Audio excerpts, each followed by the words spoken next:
Today's Bible reading is taken from the Acts of the Apostles, chapter 15, verses 7 to 21, and today's Gospel according to John, chapter 15, verses 9 to 11. Acts of the Apostles, chapter 15, verses 7 to 21.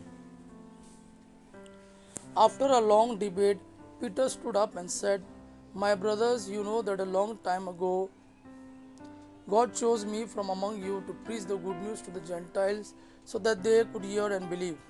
And God, who knows the thoughts of everyone, showed his approval of the Gentiles by giving the Holy Spirit to them, just as he has to us.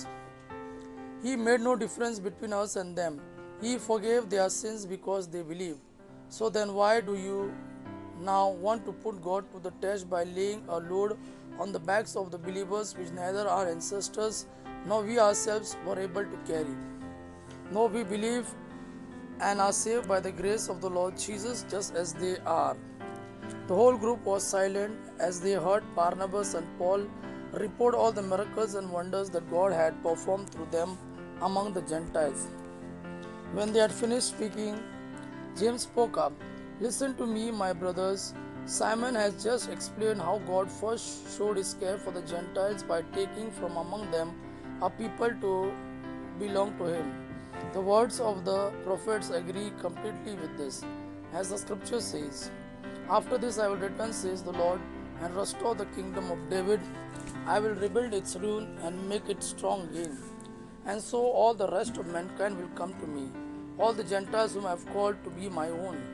So says the Lord, who made this known long ago. It is my opinion," James went on, "that we should not trouble the Gentiles who are turning to God. Instead, we should write a letter telling them not to eat any food that is ritually unclean because it has been offered to idols, to keep themselves from sexual immorality, and not to eat animal that has been strangled or any blood. For the law of Moses had been read for a very long time in the synagogues every Sabbath, and his words are preached in every town." Today's Gospel according to John, chapter 15, verses 9 to 11. "I love you just as the Father loves me. Remain in my love. If you obey my commands, you will remain in my love, just as I've obeyed my Father's commands and remain in his love. I have told you this so that my joy may be in you and that your joy may be complete." Gospel of our Lord Jesus Christ. Praise the Lord Jesus Christ. May God our Father and his Son Jesus fill you with his mercy, peace and love. Amen.